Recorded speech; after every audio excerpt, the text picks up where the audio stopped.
नमस्कार and welcome to curiously education. मैं हूं Prashant Mawani. I hope you are learning good. दोस्तों, कल यानी कि 1 नवंबर 2022 को रिजर्व बैंक ऑफ इंडिया ने डिजिटल रुपी को लॉन्च कर दिया है। ये एक पायलट प्रोजेक्ट बेसिस है। पायलट प्रोजेक्ट का मतलब ये होता है कि अभी इसको एक फिक्स लेवल पर लॉन्च किया गया है। कुछ 9 बैंक्स ने इसमें पार्टिसिपेट किया है। अभी मैं और आप इसका इस्तेमाल नहीं कर पाएंगे। हाँ, फ्यूचर में डेफिनेटली हम इसका इस्तेमाल कर पाएंगे, लेकिन अभी इसको टेस्ट करने के लिए लॉन्च किया गया है। बट ये एक बहुत ही अच्छी शुरुआत है। तो आज हम देखेंगे कि ये डिजिटल रुपी क्या है, इसके फ़ायदे क्या हैं, ये पायलट प्रोजेक्ट के बारे में चीज़ों को जानेंगे। क्रिप्टो करेंसी और डिजिटल रुपी के बीच में क्या डिफरेंस है, इसको भी समझेंगे। तो लेट्स मूव ऑन। सबसे पहले, what is digital rupee? Digital rupee को आप सीबीडीसी भी कह सकते हैं। इसका मतलब होता है सेंट्रल बैंक डिजिटल करेंसी। जो मेरी आपकी जेब में नोट्स है ना, पैसे जो हैं, रुपीज़ जो हैं, तो वो फिजिकल फॉर्म में हैं। ये सीबीडीसी या फिर डिजिटल रुपी नाम से ही पता चल गया कि ये डिजिटल फॉर्म में होते हैं। इसको इश्यू कौन करता है? इसको रिजर्व बैंक ऑफ इंडिया ने इश्यू किया है हमारे देश में। या फिर अगर यूके की जो सेंट्रल बैंक है या फिर यूएसए की सेंट्रल बैंक इसको लॉन्च करेगी तो इसका ऑफिशियल नेम होगा सेंट्रल बैंक डिजिटल करेंसी।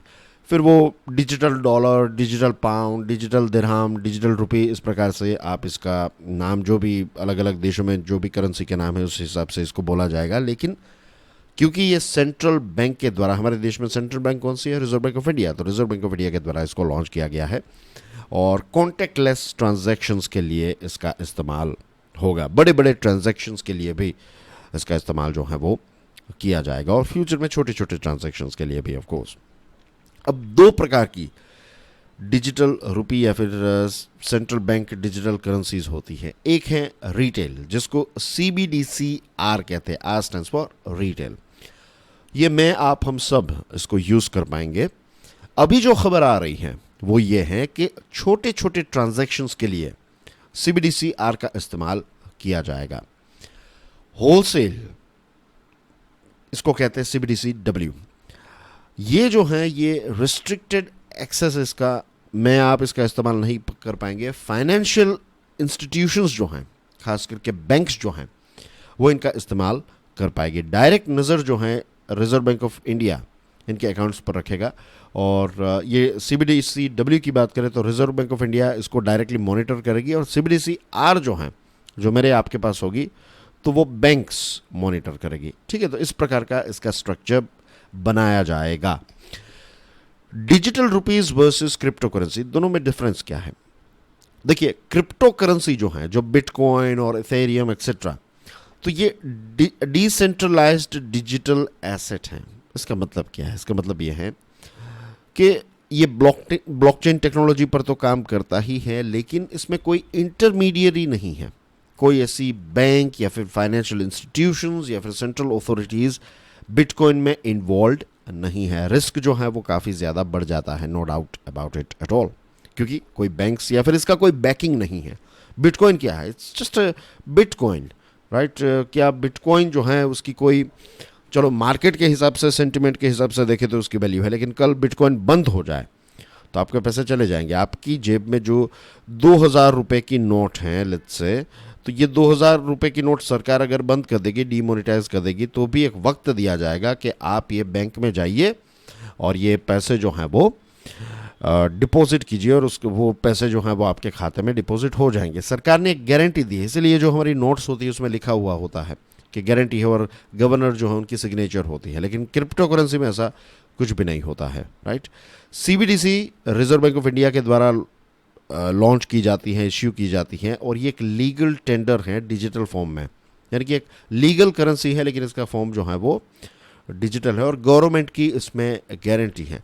आपके पास फिजिकल रुपए जो हैं, वैसे ही आप डिजिटल रुपए भी रख सकते हैं, तो क्योंकि गवर्नमेंट की गारंटी है। तो आपके पास 5 लाख रुपए फिजिकल फॉर्म में है, वही 5 लाख रुपए अगर आप डिजिटल रुपये में कन्वर्ट करें तो it will be same thing. उसकी गारंटी जो है वो हमेशा रहेगी, क्योंकि सेंट्रल बैंक ने इसको, गवर्नमेंट ने इसको अप्रूव दिया है। सॉवरेन गारंटी है इसमें।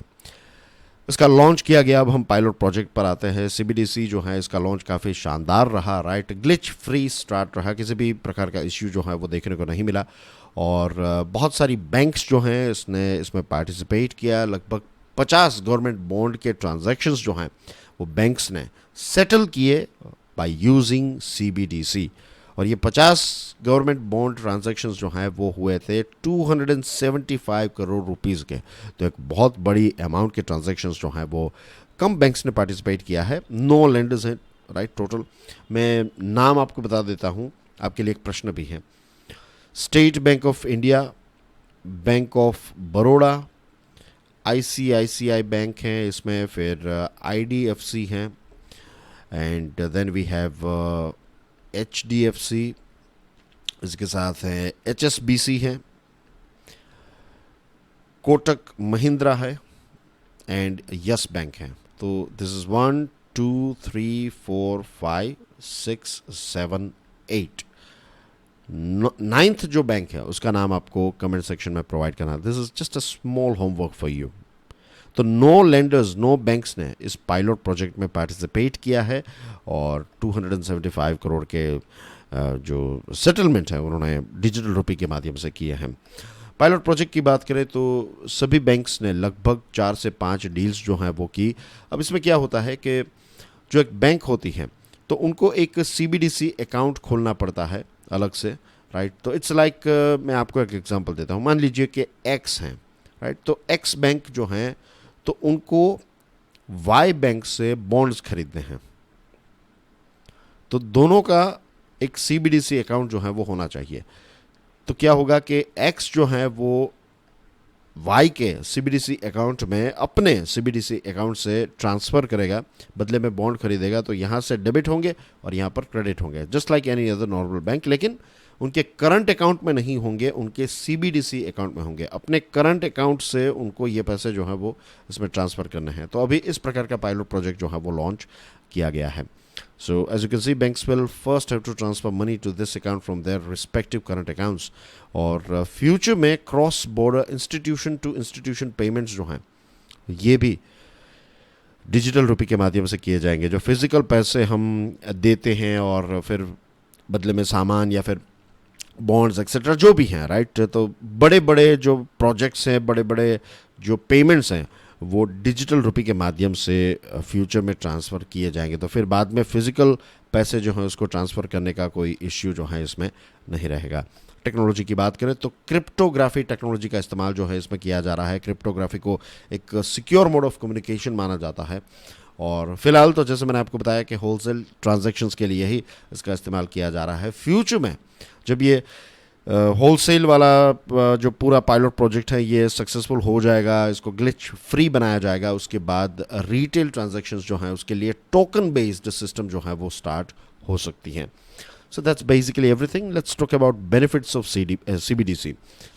देखिए, ट्रांजैक्शन कॉस्ट जो है वो कम हो जाता है। फिजिकल पैसे यहाँ वहाँ ट्रांसफ़र नहीं करने पड़ते, तो ट्रांजैक्शन कॉस्ट कम हो जाता है।